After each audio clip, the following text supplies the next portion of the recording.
একটি কমন লেনদেন এখানে বলা আছে, নগদে পণ্য ক্রয় 8,000 টাকা। এটার হিসাব সমীকরণের প্রভাব কি কি হবে, কোন কোন হিসাব সমীকরণের উপাদানের পরিবর্তন হবে?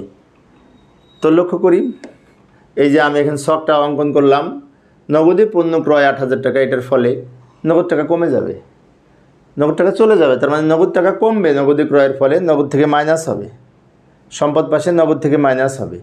আবার আরেক দিকে এই ক্রয়ের খরচের ফলে মালিকানা কমে, তো মালিকানা সত্ত্ব কমবে, মানে কমবে, মালিকানা সত্ত্ব কমবে। অর্থাৎ নগদে পণ্য ক্রয়ের ফলে কমে, নগদ টাকা হ্রাসের ফলে সম্পদ কমে, আবার খরচের ফলে মালিকানা কমে, সম্পদ কমে, মালিকানা সত্ত্ব কমে।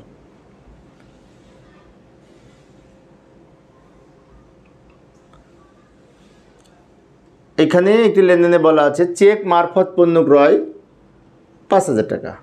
এই লেনদেনটার হিসাব সমীকরণের